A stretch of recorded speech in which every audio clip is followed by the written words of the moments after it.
तुटे भवरोग संचित क्रियमान भोग ऐसे विठोबाचे नाम उच्चारिता खंडे जन्म वसो न शके पाप जाय त्रिविध ताप ऐसे विठोबाचे नाम उच्चारिता खंडे जन्म तुका मने माया तुका मने माया होय दासील गे पाया ऐसे विठोबाचे नाम उच्चारिता खंडे जन्म विठ्ठल विठ्ठल विठ्ठल विठ्ठल विठ्ठल विठ्ठल विठ्ठल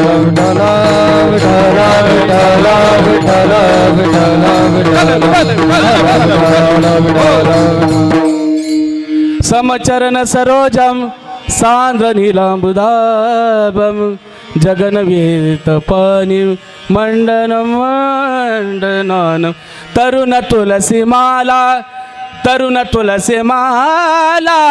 कंदरम कंजनेत्रम सदय धवल हास्यम विठ्ठलं चिंतयामि महायोग पिते तटे भीमरथम वरम पुंडरिकाय दातु मुनीन्द्रे समागत तिष्ठन्तमानन्द कंदम परब्रह्मलिंगम भजे पांडुरंगम पांडुरंग गरू प्रथम नमन पांडुरंग गरू प्रथम नमन पांडुरंग गरू प्रथम नमन पांडुरंग गरू प्रथम नमन पांडुरंग गरू प्रथम नमन पांडुरंग गरू प्रथम नमन पांडुरंग गरू प्रथम नमन पांडुरंग गरू प्रथम नमन दुसरे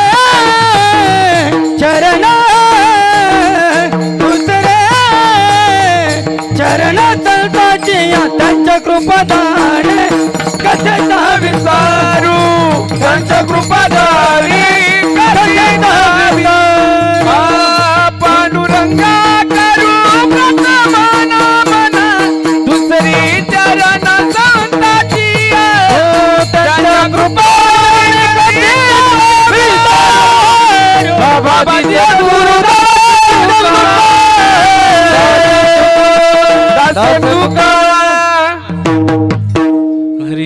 जयांचे केलिया स्मरण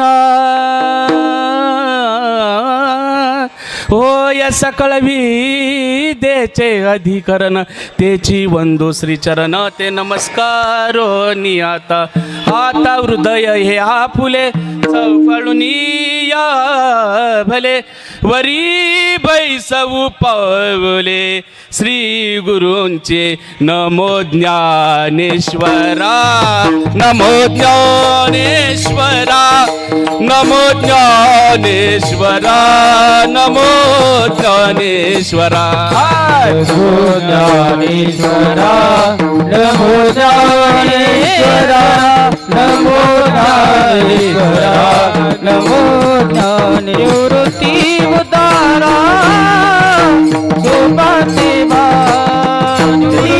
उदारा सोपादेवा निवृत्ती उदारा सोपादेवा निवृत्ती उदारा सोपादेवा मुक्ताबाई नमो त्रिभुवन पावनी आजत्रया जननी देवाची मुक्ताबाई नमो त्रिभुवन पावनी आजत्रया जननी देवाची मुक्ताबाई नमो त्रिभुवन पावनी आजत्रया जननी देवाची मुक्ताबाई नमो त्रिभुवन पावनी आनंदय जननी देवाची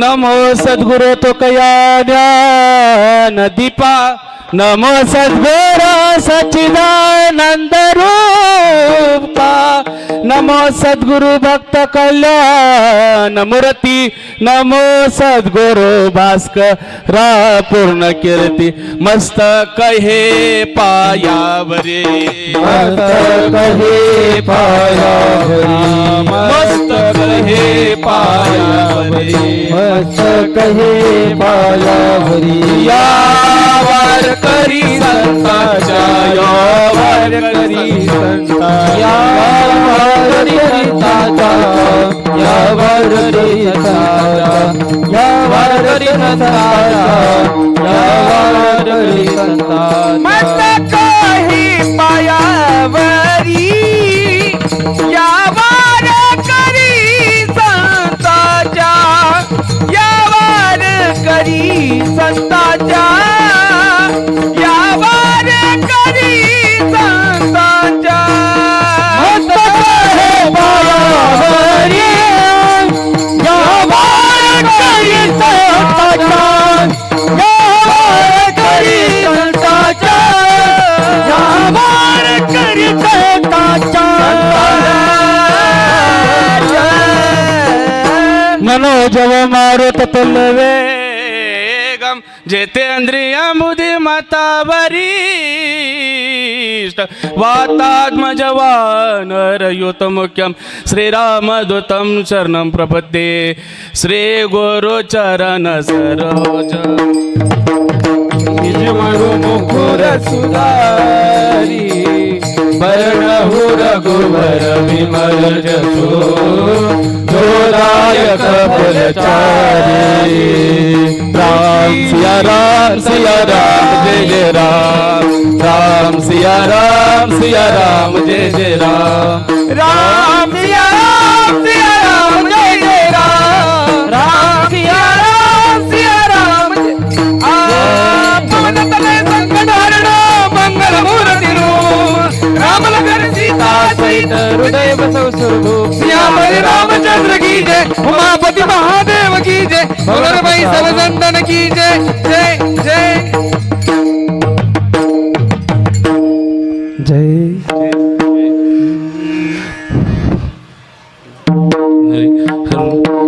प्रस्तुत कीर्तन रूपी सेवेकरिता निवडलेला अभंग जगद्गुरु जगदवंदनीय आपल्या वारकरी संप्रदायाच्या कलशस्थानी असे असणारे श्री संत तुकोबराय यांच्या गाथ्यातील 4 चरणाचा असून आणि नामाचं महत्त्व प्रतिपादन करणारा असा छोटासा आणि 4 चरणाचा अभंग सेवेसाठी घेतलेला आहे. विठ्ठल विठ्ठल विठ्ठल विठ्ठल विठ्ठल विठ्ठल विठ्ठल विठ्ठल विठ्ठल विठ्ठल या अभंगात तुकाराम महाराज संसाराला भवरोग असे म्हणतात. भवरोग म्हणजे एक तुकाराम महाराजांनी भवरोग म्हणजे एक रूपक मांडलेलं आहे. बऱ्याचदा असं होतं का काही गोष्टी समजून सांगण्यासाठी काहीतरी शब्दांची अशी जोड घेऊन ते पटवून द्यावा लागतात. त्याचप्रमाणे तुकाराम महाराजांनी ह्या अभंगात संसाराला भवरोग असे म्हटलेलं आहे. संसाराला रोगाचं रूपक दिलेलं आहे. रूपक हा शब्द आपण साधारणतः मराठी व्याकरणामध्ये अलंकार विभागामध्ये बघतो. त्याचप्रमाणे तुकाराम महाराजांनी या अभंगामध्ये संसाराला भवरोग असे म्हटलेलं आहे. तसं बघितलं तर संत महात्म्यांनी संसाराला वेगवेगळी रूपके दिलेली आहेत. त्यामध्ये कोणी सर्प म्हटलेला आहे, कोणी भवसिंधू म्हटलेला आहे, तर कोणी वृक्ष म्हटलेला आहे, तर कोणी माया असे म्हटलेलं आहे. त्याचप्रमाणे तुकाराम महाराजांनी आणखी एका अभंगामध्ये संसाराला सर्प म्हटलेला आहे. मनोनी रुसलो संसारा सर्प विखार पांढरा तुझसी अंतर रे दातारा याची दावेदारा निमित्त नव्हे तर पुढे जर गेलात भगवान परमात्मा श्रीकृष्ण यांनी भगवद्गीतेच्या 15व्या अध्यायामध्ये पहिल्या श्लोकामध्ये संसाराचं एक वृक्षच उभं केलेलं आहे. ते ऊर्ध्वमूलमधशाकं श्वतं प्रावुरभयं छंदासी यस्य पर्णानी यत्सम वेदस वेदवित. हे वृक्ष म्हणजे असं वृक्ष आहे. या वृक्षाची मुळं ही वरती आहे आणि फांद्या ह्या जमिनीवर विखरलेल्या आहे. तसं जर बघितलं आपल्याकडचे जे झाडं आहे, आपल्या झाडांचे जे मुळं आहे ते जमिनीवर असतात, फांद्या ह्या आकाशात विखुरलेल्या असतात. पण हे वृक्ष तसं नाही. या वृक्षाची मुळं हे वरती आहे आणि फांद्या ह्या जमिनीवर विखरलेल्या आहे. ते मुळावरती म्हणजे भगवान परमात्मा ब्रह्मदेवानी जी सृष्टी निर्माण केली आहे ती सृष्टी म्हणजे ते मूळ आहे. म्हणजे ब्रह्मदेव हे मूळ आहे म्हणून ते वरती आहे. आणि ब्रह्मदेवानी जी सृष्टी निर्माण केली, जलचर भूचर असे जे सजीव ह्या पृथ्वीवर जे निर्माण केले ते ह्या जमिनीवर म्हणजे या धर्तीवर पसरलेले आहेत. म्हणजे या वृक्षाच्या ज्या फांद्या आहेत ह्या जमिनीवर विखरलेल्या आहेत. त्यामुळे भगवान परमात्म्याने ह्या वृक्षाची उपमा संसाराला दिलेली आहे. नव्हे तर पुढे जर गेलात ज्ञानेश्वरीमध्ये ज्ञानेश्वर महाराजांनी सुद्धा संसाराला माया असे म्हटलेलं आहे. आता महदादी माझी माया उतरोनी या धनंजया मी होई जे या कैसे निये. त्याचप्रमाणे तुकाराम महाराजांनी या अभंगामध्ये संसाराला भवरोग असे म्हटलेलं आहे. तर भवरोग म्हणजे काय, संसार म्हणजे काय, या दोघांचं काय सादृश्य आहे हे अभंगाच्या भावार्थानंतर बघू. या अभंगामध्ये तुकाराम महाराजांची कीर्ती ऐकून 6 साधक त्यांच्याकडे आले आणि त्यांना साष्टांग दंडवत घातला. श्री संताची माथा चरणावरी साष्टांग हे करे दंडवत.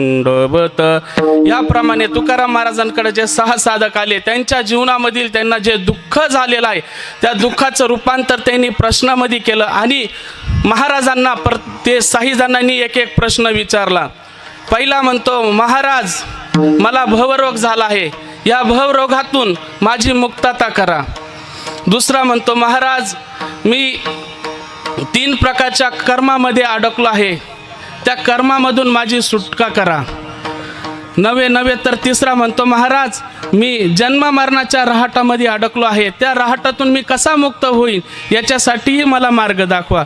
नव्हे जर पुढे गेलात तर चौथा म्हणतो, महाराज माझ्या ठिकाणी खूप पाप झालं आहे, मी खूप मोठा पापी आहे, त्या पापातून माझी मुक्तता करा, ती मुक्तता करा त्याच्यासाठी मला मार्ग दाखवा. नव्हे तर 6वा साधक, शेवटचा साधक 6वा साधक तो तुकाराम महाराजांकडे गेला आणि महाराजांना म्हणाला, महाराज जे वरचे जे 5 जण आहे, 5 जी कारणीभूत असणारी जी माया आहे त्या माया नदीमध्ये मी अडकलेलो आहे, त्या माया नदीतून मी कसा तारून जाईन, त्या माया नदीतून मी कसा तारून जाईन याच्यातून सुटण्यासाठी मला मार्ग दाखवा.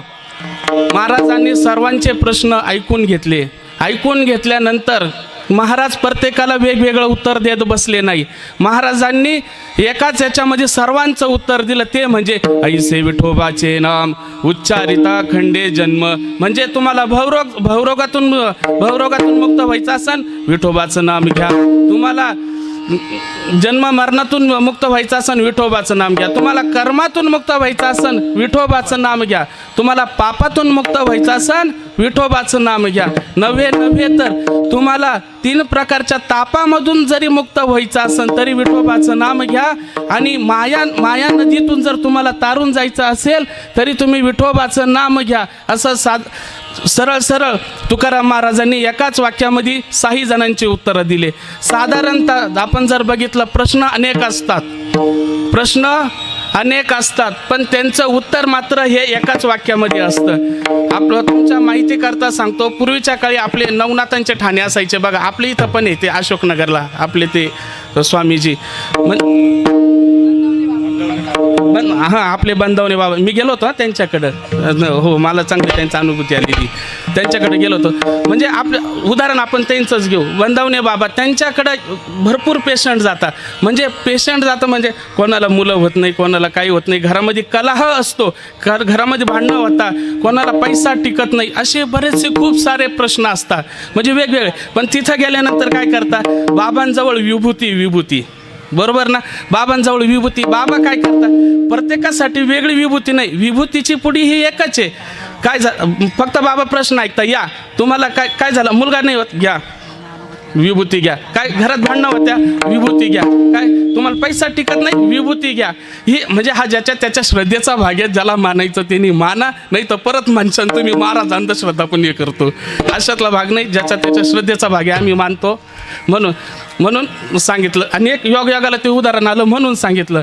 म्हणजे असे आता प्रत्येकाने म्हणजे प्रत्येक प्रश्न म्हणजे प्रत्येक पेशंटसाठी महाराजांनी म्हणजे बाबांनी विभूती एकच दिलेली आहे बरोबर. विभूती एकच दिली आहे पण पर्याय म्हणजे प्रत्येकाला गुण हा प्रत्येकाला येतो बरोबर. म्हणजे विभूती एकच आहे, प्रश्न अनेक आहे. तसंच तुकाराम महाराजांनी ह्या अभंगामध्ये हेच केलेलं आहे. काय केलेलं आहे का, प्रश्न हे वेगवेगळे 6 साधक 6 जणांचे 6 प्रश्न आहे पण उत्तर मात्र हे एकच दिलेलं आहे, विठ्ठल विठ्ठल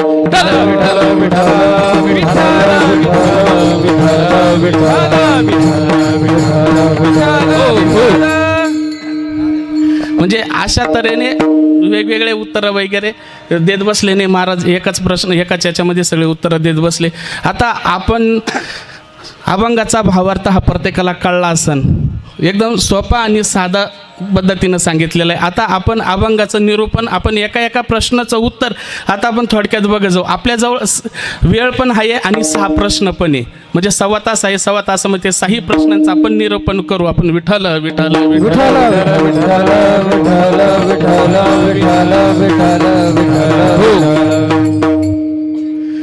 कीर्तन रूपी सेवा चालू करण्यापूर्वी म्हणजे अल्पसा परिहार देणं हे वक्त्याचं आद्य कर्तव्यच असतं.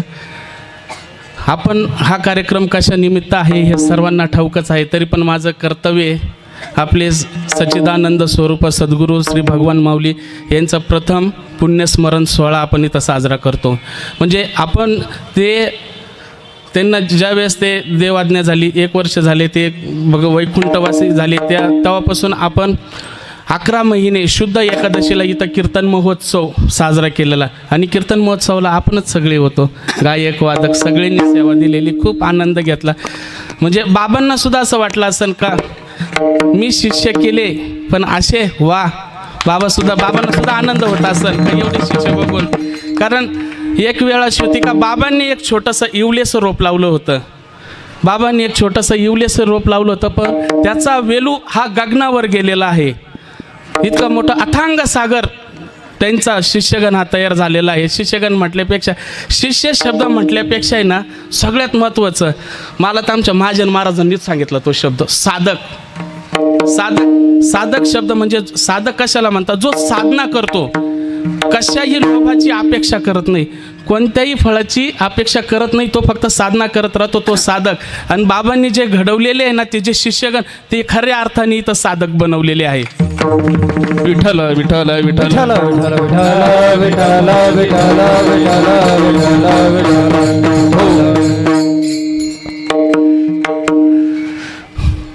तसं तर म्हणजे आमच्या महाजन महाराजांनी ना कोणाचं नाव घेऊ नका असंच सांगितलं होतं, पण तरी नाव घेत नाही. पण मग आता कसं आहे, आपल्या वारकरी संप्रदायाच्या नियमानुसार कलाकारांचं वगैरे म्हणजे असं कोणाचं नाव घेऊ नये सप्त्यामध्ये. पण त्याच्यामध्ये पण एक पळवाट आहे.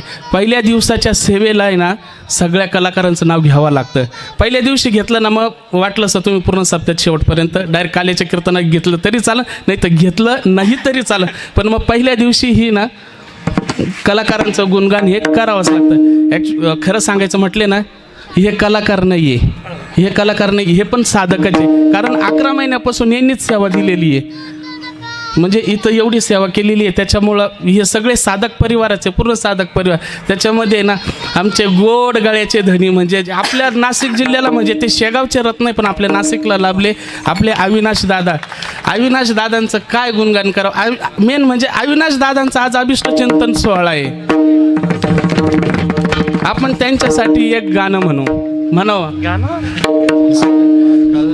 कानन अकल्प आयुष भावे तया कुळा अकल्प आयुष भावे तया कुळा अकल्प आयुष भावे तया कुळा अकल्प आयुष भावे तया कुळा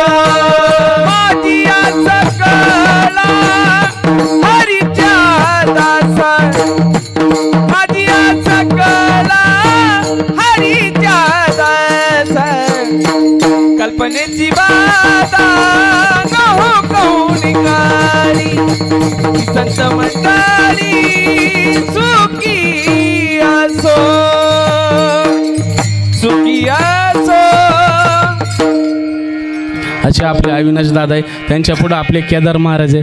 केदार महाराज हे एक युवा कीर्तनकार आहे. म्हणजे त्यांची ओळख सांगायची विसरलो, सॉरी. परत ते स्वतः एक युवा कीर्तनकार आहे आणि त्यांचं पण आपल्या सप्त्यामध्ये त्यांचं हरिकीर्तन आहेच. केदार महाराजांचं पण उद्याची सेवा त्यांचीच आहे. केदार महाराज माझं एक छान कीर्तनकार आहे.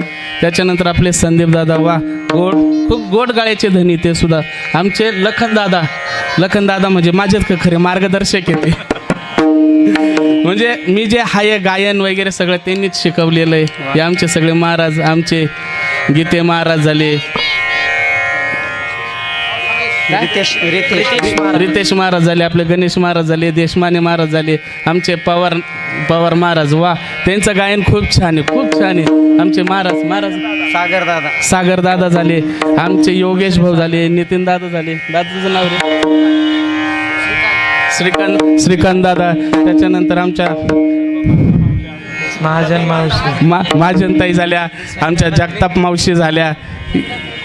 हे सगळे आमचे साधक परिवार आहे. हे म्हणजे ना यांच्याकडे बघितलं का डायरेक्ट खरंच आपल्या कीर्तनामध्ये आहे ना जनाबाईच उभी आहे. संत जनाबाई म्हणजे जनाबाईनं आदेश करावा आणि कीर्तन करावं. आता ते आदेश करताय म्हणून मी कीर्तन करतोय असं गृहीत धरू शकता तुम्ही. आणि त्याच्यानंतर आमचा यश दादा, वा, आपल्या भागात म्हणजे एक रत्न आहे. ते पकवाज वादक म्हणून खूप छान वाजवतात, साथ देतात, बरंच आमच्या सोबतही असतात. राजाराम महाराज ते पण खूप छान पखवाज वाजवत आहे. आणि दुसरे आमचे श्रीराम साऊंड सिस्टीमवाले, त्यांच्यामुळं आमचा आवाज तुमच्यापर्यंत पोचतोय. ते आमचे लाडके, सर्वांचे लाडके, म्हणजे पूर्ण नाशिकचेच लाडके आमचे राहुल दादा आणि यश दादा. वा, दोघं पण खूप छान. आणि आमचे माझी माऊली यूट्यूब चॅनलवाले सुद्धा आपले इथं आहे. आमचे काय नाव यांचं, रवींद्र महाराज आहिरे. ते काय ते थोडं विसरला, रवींद्र महाराज आहिरे. आणि त्यांचं माझी माऊली यूट्यूब चॅनल आहे. सर्वांनी लाईक करा, सबस्क्राईब करा, बेल वाजवा, आणखी काय करता येईल ते करा, पण त्यांचे सबस्क्रायबर वाढवा. या म्हणजे अशा तऱ्हेने एवढे. आणि सगळे तुम्ही सगळे श्रोतेगण आहे आणि खरं म्हणजे तुम्ही श्रोतेगण तुम्ही आहेत म्हणून इथं खऱ्या अर्थाने किंमत आहे. नाही तर श्रोतेगण नसले तर वक्तेने काय स्वतःलाच सांगत बसायचं का टाळकऱ्यानं सांगत बसायचं विठ्ठल विठ्ठल विठ्ठल.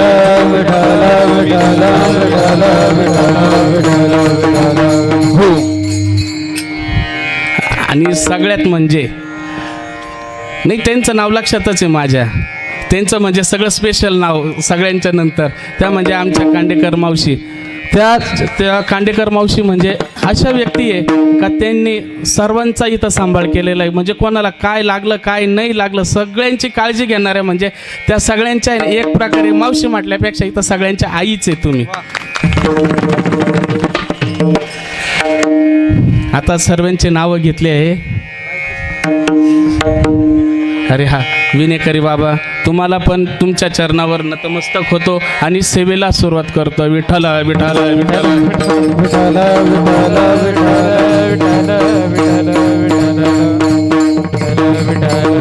हो हो. आणि आपल्या सगळ्यांच्या इथं म्हणजे भागवताचार्य आपल्या रानडे मावशी त्या पण इथं माझ्यासारख्या पामराच्या सेवेला त्या हजर राहिले. त्यांच्या पण चरणी भवरोगाचे औषध हेची भवरोगाचे औषध हेची भवरोगाचे औषध. जन्म जरा तुटे व्याध जन्म जरा तुटे व्याध जन्म जरा तुटे व्याध जन्म जरा तुटे व्याध. अनिक काही नेनो बाध अनिक काही नेनो बाध अनिक काही नेनो बाध अनिक काही नेनो करील वाध पण वर्गा षडवर्गा करील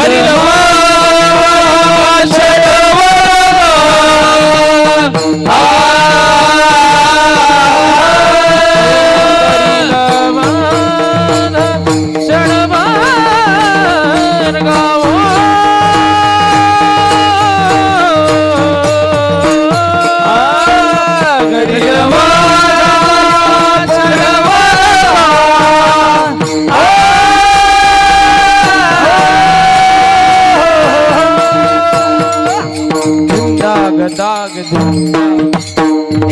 उडी उडी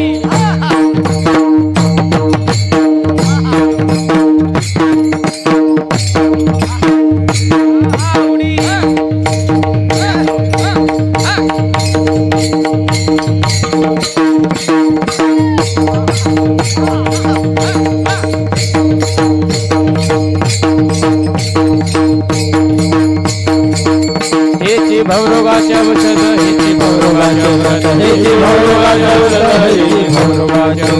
हेची भवरोगाचे औषध हेची भवरोगाचे औषध हेची भवरोगाचे औषध हेची भवरोगाचे औषध.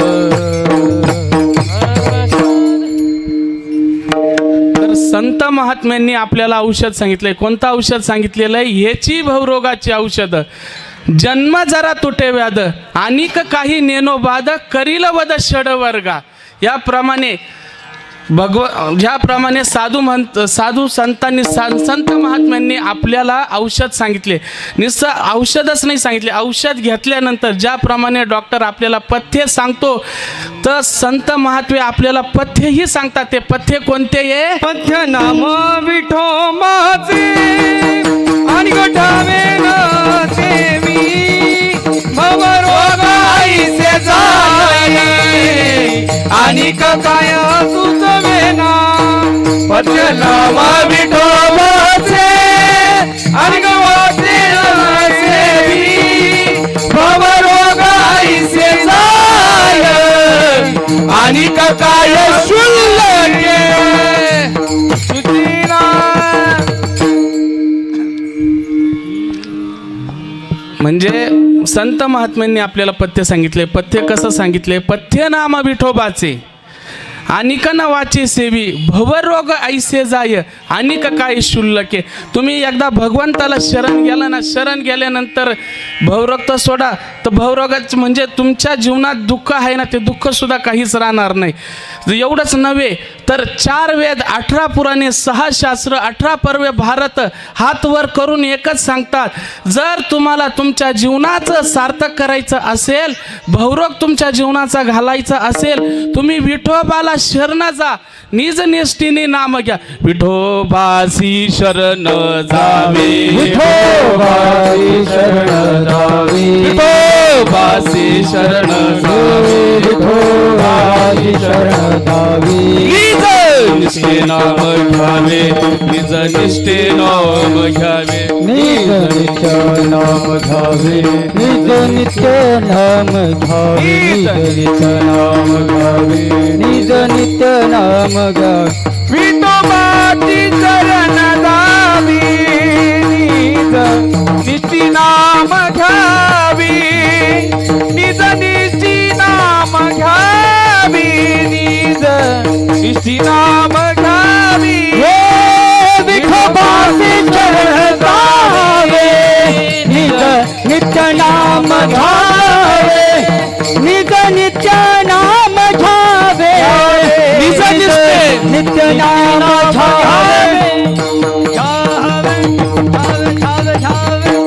नव्हे नव्हे तर एवढंच नाही तर वेदाने सुद्धा भरपूर सांगितले. वेद अनंत बोलीला, अर्थ इतक्याची साधिला. अर्थ काय साधिला? विठोबासी शरण जावे, विठोबासी शरण जावे, विठोबासी शरण जावे, विठोबासी शरण जावे. निज निष्ठे नाम घ्यावे, निज निष्ठे नाम घ्यावे, निज नित्य नाम घ्यावे, निज नित्य नाम घ्यावे, निज नित्य नाम घ्यावे, निज नित्य नाम घ्यावे. विठ्ठल विठ्ठल विठ्ठल विठ्ठल विठ्ठल विठ्ठल विठ्ठल. हो, एकदा का तुम्ही भगवंताला शरण गेला, त्याचा निज निष्ठेने जर नाम घेतलं ना, तुमच्या जीवनामध्ये जो झालेला भवरोग आहे तो क्षणात तुटून जाईल. हेच तुकाराम महाराज अभंगाच्या पहिल्या चरणात सांगतात. तुटे भवरोग, तुटे भवरोग, तुटे भवरोग, तुटे भवरोग, तुटे भवरोग, तुटे भवरोग, तुटे भवरोग, तुटे भवरोग, तुटे भवरोग, तुटे भवरोग, तुटे भवरोग, तुटे भवरोग, तुटे भवरोग, तुटे भवरोग, तुटे भवरोग, तुटे भवरोग. संचित क्रिया मान भोग, संचित क्रिया मान भोग, ऐसे विठोबाचे नाम, ऐसे विठोबाचे नाम, ऐसे विठोबाचे नाम, ऐसे विठोबाचे नाम. संचित क्रिया मान भोग, संचित क्रिया मान भोग, ऐसे विठोबाचे नाम, ऐसे विठोबाचे नाम, ऐसे विठोबाचे नाम, ऐसे विठोबाचे नाम.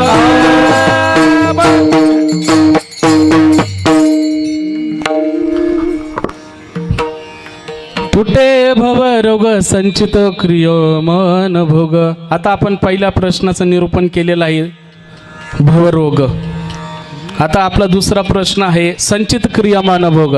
म्हणजे तुकाराम महाराजांकडे दुसरा 2 नंबरचा म्हणजे दुसरा साधक गेला आणि त्या साधकांनी तुकाराम महाराजांना विचारलं, महाराज मी या 3 प्रकारच्या कर्मामध्ये अडकलो आहे, त्या कर्मातून मुक्तता करण्यासाठी मला काहीतरी मार्ग दाखवा. त्यावेळेस या आमच्या लाडक्या सगळ्यांच्या आपल्या परिसराचं वैभव आपल्या पूजाताई आपल्या कीर्तनासाठी आले, त्यांच्याही चरणी.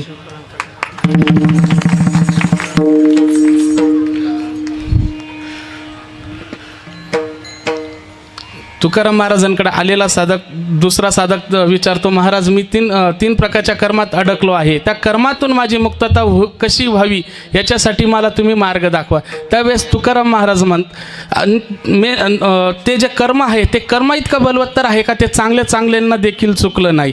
ते कर्म म्हणजे मी श्रीराम वनवास गेला, कर्म श्रीराम वनवास गेला, कर्मी दशरथ वियोगी मेला, कर्मी दशरथ वियोगी मेला, कर्मी रावण जय पावला, कर्मी रावण जय पावला, वियोग घडला सीता देवी, कर्मी श्रीराम वनवास गेला, कर्मी श्रीराम वनवास गेला, वियोग घडला सीता देवी, कर्मी श्रीराम वनवास गेला, कर्मी श्रीराम वनवास गेला.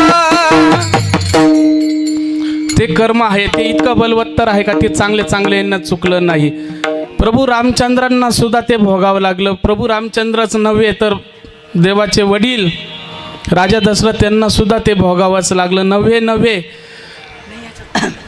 तो नुहुशी राजा सर्पाच्या युनीला गेला, पांडव महापंथाला गेला, दुर्योधनातिक नाश पावला, चंद्राला कलंक लागला, इंद्रा पडली भगे चंद्र झाला काळा, नारद चुकला चाळा भजनाचा. अशा पद्धतीने नारद सुद्धा कर्माने भजनाचा चाळा चुकला होता. केल कर्म झाले तैसी भाग आले, केल कर्म झाले तैसी भोग आले, केल कर्म झाले तैसी भोग आले, केल कर्म झाले तैसी भोग आले, हे केल कर्म झाले तैसी भोग आले, उपजल मेले घेऊन, केल कर्म झाले तैसी भोग आले, उपजल मेले घेते, हरि मुखी गाता हर पाली चलता, हरि मुखी गाता हर पाली, हरि मुखी गाता हर पाली चलता, हरि मुखी गाता हर पाली चलता, हर पाली चिंता. क्या बात. टाळ्या तर वाजत एवढे छान गायन करताय. इथं सर्व चांगले कीर्तनकार सोडला तर. माझी व्यथा अशी झाली आहे ना, पूर्वीच्या काळी ना भार्गव ऋषी कीर्तन करायचे आणि त्यांच्या कीर्तनाला आहे ना अर्जुन पखवाज वाजवायचा आणि भगवान कृष्ण गायन करायचे. आता माझी अवस्था अशी झाली आहे का हे जे सर्व बसलेले आहे ना, हे सर्व जे गायन करताय हे भगवान कृष्ण आहे, हे दोन्ही बसलेले अर्जुन आहे, पण मी भार्गव ऋषी नाही आहे. फक्त समजून घ्यायचं. एकदा काय झालं, एक जावई आहे ना, जावई सासरवाडीला जातो. सासरवाडीला गेल्यानंतर आहे ना तिथं सासूला माहीत पडलं का जावयाला आहे ना श्रीखंड खूप आवडतं, पण ते श्रीखंड तिथं काय बनलंच नाही, त्यांनी काय आणलंच नाही. पण मग ते काय केलं, सासू नाही ना, सासू हुशारच राहते, आणि सासू हुशार राहते म्हणजे सासूचा जावया जीव पण तेवढाच राहतो. सासूनं काय केलं, पिठलं बनवलं. पिठलं बनवल्यानंतर आहे ना ते वाढायचं, ते जेवणाला वगैरे बसले आणि ते जेवायला बसल्यानंतर ती वाढायची. जावई बापू श्रीखंड समजा. परत फिरून आली का, जावई बापू श्रीखंड समजा. ते जावई म्हणे यार काय करावं, सासूला चांगली जिरवायचीच ठरवली आज आपली. सासू म्हणे ते जावई म्हणे आता काय करावं, शेवटी ऐका ना. तर सासू फिरून आणि नेमकं आता पाहुणा गेल्यानंतर ताटामध्ये उष्ट कसं ठेवायचं, तर ते खाऊनच घ्यायचं जावई. तर सासूला वाटायचं जावयाला खूपच पिठलं आवडलं. ते परत ती सासू वळून यायची, ती म्हणायची जावाई बापू श्रीखंड समजा. जावायला इतका राग आला जावाईने धरली कानशिलातच असं कानशिलात लावून दिली सासूच्या. सासूने विचारलं, ओ जावाई बापू का बरं मारलं? सासूबाई, मामानं मारलं समजा. तुमचे सासू सासरे आले एवढं लक्षात ठेवा. खरंच आलेली. अशा तऱ्हेने ना मला पण तुम्ही ना भार्गव ऋषीच समजा.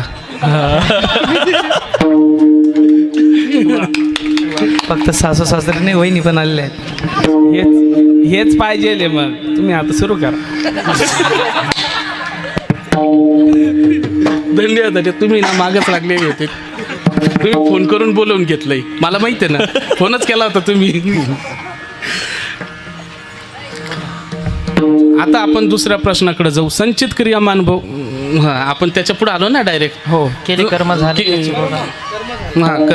कर्म म्हणजे देव आणि नुसते देवालाच नाही, म्हणजे प्रभू रामचंद्राला सुद्धा सीता मातेचा वियोग पडला होता, कारण त्यांना नारदाचा श्राप होता. त्याचप्रमाणे देवाचे वडील राजा दशरथ त्यांना सुद्धा श्रापच होता. श्रावण बाळाच्या आई वडिलांचा श्राप होता का तू पुत्र वियोगानंच मरशील. शेवटी राम करूनच तुझा मृत्यू होईल आणि शेवटी तुला रामाची भेट होणार नाही. त्याचप्रमाणे राजा दशरथ किती ऐश्वर्य संपन्न होता हे आपल्याला सर्वांना माहीत आहे. पण मग त्यांना त्यांच्या पोटी संतान नव्हती. संतान नसल्यामुळं ते खूप दुःखी असायचे. पुत्रहीनस्य मे राज्यम सर्व दुःखाय कल्पते. त्याप्रमाणे ते दुःखीच असायचे. एकदा त्यांनी असंच शिकारीसाठी जंगलात गेले होते, पण त्यांना सकाळपासून काही शिकार भेटली नव्हती. पण एका सरोवराच्या ठिकाणी ना झाडाझुडपामध्ये ते लपून आणि धनुष्याला बाण लावून बसलेले होते. जर एखादा श्वापद आलं पाणी पिण्यासाठी तर लगेच बाण सोडून शिकार करता येईल या हिशोबाने बसले होते. पण त्याच वेळेस श्रावणबाळ आपल्या आईवडिलांना तीर्थयात्रा करण्यासाठी कावडीमध्ये घेऊन चालला होता. पण त्यावेळेस ते कडक उन्हाळ्याचे दिवस होते. त्यांना तहान लागली. तहान लागल्यानंतर त्यांनी सांगितलं, बाळ श्रावणा, अरे आम्हाला तहान लागली आहे, पाणी पाज, खूप जीव व्याकुळ होतोय. श्रावण बाळांनी उन्हाळ्याचे दिवस होते, एका झाडाखाली सावलीमध्ये त्यांना तिथं ठेवले आणि पाणी आणण्यासाठी श्रावणबाळ गेला. तिथं गेल्यानंतर ते झरी घेऊन गेले होते. झरी म्हणजे ते पाणी घ्यायचं. ते झरी घेऊन गेले श्रावणबाळ. तिथं पाण्यात बुडवल्यानंतर पाण्याचा आवाज झाला. आवाज झाल्यानंतर राजा दशरथ यांना वाटलं की इथं कोणीतरी श्वानपद आलेलं आहे. त्यांनी लगेच बाण सोडला. बाण सोडल्या श्रावण बाळाच्या छातीमध्ये तो बाण घुसला आणि बाण घुसल्यानंतर श्रावण बाळ विव्हाळायला लागला. आई आई आई आई करून ओरडायला लागला. ते नेमका आवाज आल्यानंतर राजा दशरथाला वाटलं, अरे आपल्या हातून काहीतरी पाप घडलंय. इथं कोणी श्वापद एखादं जनावर नव्हतं तर कोणीतरी मनुष्य प्राणीच दिसतोय. म्हणून राजा दशरथ तिथं गेले. तिथं गेल्यानंतर त्यांनी बघितलं तर श्रावण बाळाला बाण लागलेला होता. राजा दशरथाने विचारलं, तू कोण आहेस, इथं कसा आला आणि मला माफ कर, एक तर माझ्या हातून तुला बाण लागलेला आहे. श्रावण बाळाने ओळख सांगितली, मी श्रावण बाळ आहे आणि मी माझ्या आई वडिलांना तीर्थयात्रेसाठी घेऊन चाललो होतो आणि घेऊन चाललो असतो त्यांना तहान लागली. तहान लागल्यानंतर मी त्यांना पाणी पाजण्यासाठी इथं पाणी घ्यायसाठी आलो होतो. त्यात तुमचा बाण लागला. पण मला बाण लागला याचं काही दुःख नाही, फक्त तुम्ही माझ्यावर उपकार करा, तुम्ही एवढं पाणी घेऊन जा आणि माझ्या आईवडिलांना पाणी पाजा. राजा दशरथांनी एक थोडा विचार केला. विचार केल्यानंतर त्यांनी विचार केला, जर मी श्रावण बाळाच्या आई वडिलांना जर पाणी पाजलं नाही तर ते तिघंही मरतील, म्हणजे हे पण पाप लागन ते पण पाप लागन. त्याच्यापेक्षा आणि मी माझी ओळख सांगितली तरीही ते पाणी पिणार नाही, तरी ते मरतील, तरी ते मला पापच लागणार आहे. त्याच्यापेक्षा मी पाणी घेऊन जातो, म्हणजे फक्त मला श्रावण बाळ मेल्याचं पाप लागन आणि कमीत कमी ते मला श्राप तरी देणार नाही. ते पाणी घेऊन जातात. पाणी घेऊन गेल्यानंतर तिथं काहीच बोलती नाही आणि ते पाणी देतात. पण मग ते आवाज येत नसल्यामुळे श्रावण बाळाच्या आईवडिलांनी विचारलं, बाळ श्रावणा, अरे तुला आम्ही एवढ्या उन्हामध्ये पाणी आणायला लावलंस, तू खूप दमला का रे? तू खूप दमला का? तू बोलत नाही आमच्यासोबत, तू रागावलास का माझ्यावर, आमच्यावर रागावला का तू? अरे रागावू नकोस, काय मनात असन तू सांग, पण तू असं करू नको. तुला सोडून आमच्या जीवनात कोणीच नाही रे. ते काहीच बोला ना. पण शेवटी ते बोलले, तू जर आमच्याशी बोलला नाहीस तर आम्ही हे पाणी पिणार नाही. पाणी पिणार नाही म्हटल्यानंतर राजा दशरथ हे घाबरले. त्यांना असं वाटलं आता हे पाणीच पिणार नाही तर आता कसं चालायचं. मग त्यांनी सांगितलं, मला माफ करा, मी तुमचा बाळ श्रावण नाही हो, मी राजा दशरथ आहे. माझ्या हातून तुमच्या मुलाला बाण लागला आहे आणि तुमचा मुलगा माझ्या बाणाने मृत्युमुखी पडलेला आहे, तर तुम्ही मला माफ करा. तर एवढं हे ऐकतात श्रावण बाळाचे आई वडील आक्रोश करू लागले, जमिनीवर लोळू लागले. त्याच्यात त्यांचा मृत्यू झाला. पण मृत्यू होता होता त्यांनी राजा दशरथाला श्राप दिला का ज्याप्रमाणे माझाही पुत्रवियोगाने मृत्यू होतोय त्याचप्रमाणे तुझाही पुत्रयोगानेच तुझाही मृत्यू होणार. शेवटची वेळ अशी आली का राजा दशरथाला पुत्रवियोगाने मृत्यू आला आणि राम राम करून जीव सोडावा लागला. आणि तरी प्रभू रामांची त्यांना भेट झाली नाही, कारण हे त्यांचं कर्म तसं बनलेलं होतं. आणि त्या कर्मानुसार ते कर्म आणि संचित प्रारब्ध या दोघांमध्ये संचित हे राजा दशरथाचं प्रारब्ध तसंच झालं होतं. आणि प्रारब्ध हे कसं असतं, प्रारब्धाची वाडे धन, प्रारब्धाची वाडे मान, प्रारब्धाची जोडे धन, सोस करीसी वाया बजमना पंढरी राया. आणि त्याच्या पुढे जर गेला, प्रारब्धाची गती हाये, प्रारब्धाची गती नकळे विचित्र, हाती हाये सूत्र विठोबाच्या. त्याचप्रमाणे म्हणजे हे जे आहे ना सर्व विठोबाच्याच हातात आहे. त्यामुळे तुकाराम महाराजांकडे आलेल्या साधकाला तुकाराम महाराज म्हणतात, जर तुला 3 प्रकारच्या कर्मातून म्हणजे तुला या कर्माच्या याच्यातून जर तुला मुक्त व्हायचं असेल, तू विठोबाचं नाम घे. अभंगाच्या दुसऱ्याच्या ऐसे विठोबाचे नाम, ऐसे विठोबाचे नाम, ऐसे विठोबाचे नाम, ऐसे विठोबाचे नाम, ऐसे विठोबाचे नाम, ऐसे विठोबाचे नाम,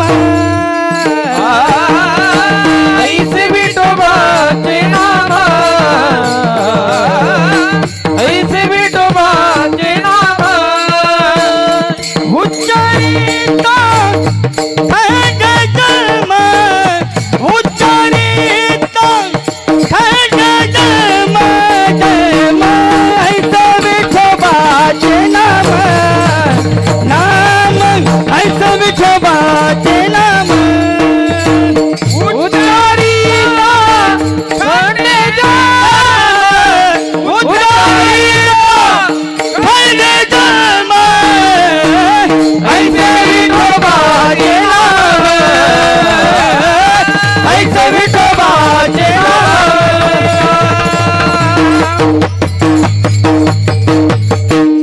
विठ्ठल विठ्ठल विठ्ठल विठ्ठल विठ्ठल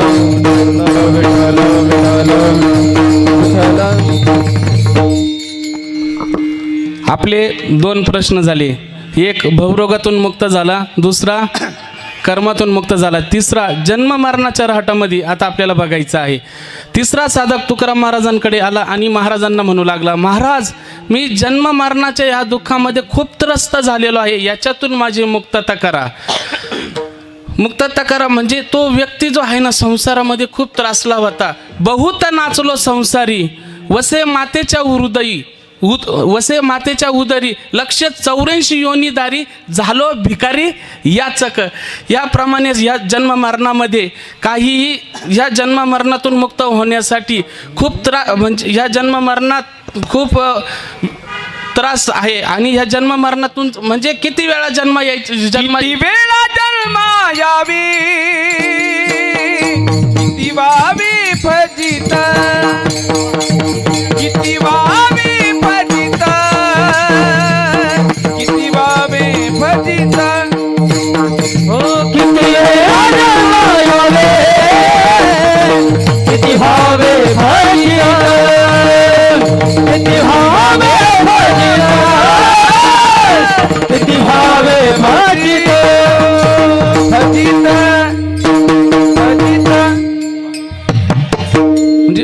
साधक तुकाराम महाराजांना म्हणायला लागला का महाराज किती वेळा जन्माला यायचं, किती वेळा मरायचं, किती वेळा जन्म यावे, किती व्हावे फजित. याच्या पुढेही जरी बघितलं जन्मापाठी मरण, मरणापाठी जन्म, आणि किंवा त्याच्या पुढे जर बघितले तुका म्हणे माळ गुंतली रहाटी, गाडग्याची फुटी सुटली या. बरोबर नाही ना, गाडग्याची सुटी फुटली. त्याचप्रमाणे म्हणजे आपल्या जे रहाट आहे, रहाटाचं जे गाडगं आहे ते जे भरतं रिकामं होतं, हे जे भ्रमण चालू असतं. म्हणजे आपल्या जीवनामध्ये मनुष्य प्राणी रोज नवीन कपडे चेंज करत जातो, नवीन कपडे घालत जातो. त्याचप्रमाणे हे जे गाडगं आहे ते भर जातं, रिकामं होतं. त्याचप्रमाणे एक एक योनी कोटी कोटी फेरा, एक एक योनी कोटी कोटी फेरा, एक एक योनी कोटी कोटी फेरा, एक एक योनी कोटी कोटी फेरा. मग लागी बारा मानवाचा, मग लागी बारा मानवाचा, एक एक योनी कोटी कोटी फेरा, एक एक योनी कोटी कोटी फेरा, एक एक योनी कोटी कोटी फेरा, एक एक योनी कोटी कोटी फेरा.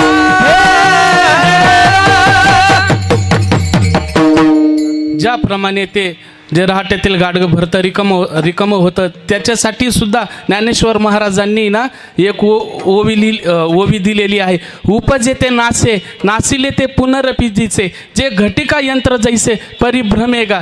याप्रमाणे जे भ्रमण आहे ना ते तर आहे. आणि जन्माला येताना आईच्या गर्भामध्ये खूप सुख असते का. तुकाराम महाराज एका अभंगात म्हणतात, काय सांगू गर्भीची यातना, मज भोगिता नारायणा, मास मळ मूत्र जाना, तुझं क्षणोक्षणा ध्यात असे माझे सोहित जाणते कोणी. म्हणजे आईच्या गर्भामध्ये काय खूप सुख आहे का. एवढंच नव्हे तर पुढे जर गेलात, पुढे जाऊन बघितलं तर ज्ञानेश्वर महाराज परत एक ओवी देतात. विष्टा लेप चौकडे, नाकी तोंडी कुरुमे किडे, देह नासिवंत बळा पुत्राचा बाका, परी जन्म घातले रे पूर्वी कीटकांचा बाका, रव दुर्गंधी रे अमंगल तिचा बाका, मरीचा हरिहारा करणाराई गोविंदा, परीची मदनाचा सोहम थोरे माया, परीची मदनाचा सोहम थोरे माया, परीची मदनाचा सोहम थोरे माया, परीची मदनाचा सोहम थोरे माया.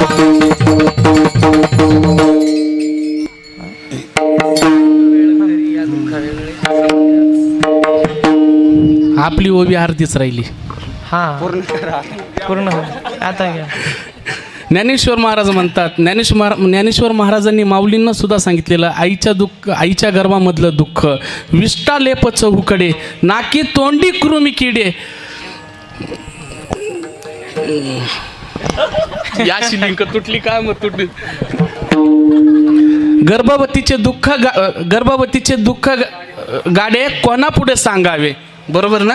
एक वेळ करी या दुःखावे गळे, एक वेळ करी या दुःखावे गळे, एक वेळ करी या दुःखावे गळे, एक वेळ करी या दुःखावे गळे, एक वेळ करी या दुःखावे गळे, एक वेळ करी या दुःखावे गळे, एक वेळ करी करिया दुखा बिगडे एक वेळ करिया दुखा बिगडे दुरिताचे जाणे उगवणी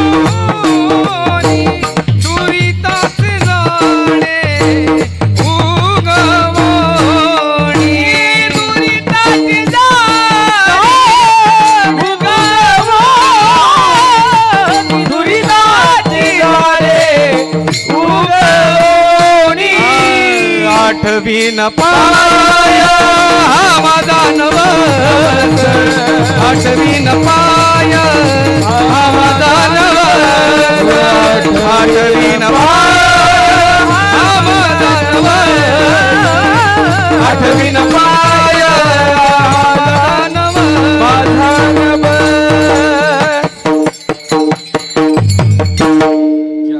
टाळ्या वाजवा.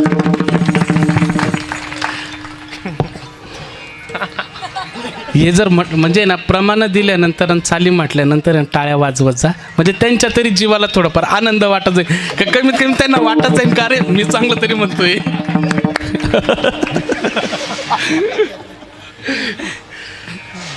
अशा प्रकारे आईच्या गर्भातलं दुःख ज्ञानेश्वर महाराजांनी सांगितलं. आणि गर्भधारणेत असताना स्त्रियांना का चांगले डोळे थोडीच लागतात. ते डोळे जर बघितले तर कोणाला तिखट खावं लागतं, कोणाला आंबट खावं वाटतं, कोणाला गरम पाणी प्यावं वाटतं. असं म्हणजे हे मी माझ्या पदरचं नाही सांगितलं, याच्यावर सुद्धा ज्ञानेश्वर महाराजांची ओवी आहे. कटवल्म लवण जैसे, पुढं काय, कटवल्म लवण जैसे गर्भवतीचे पुरती डोळे आणि त्वचे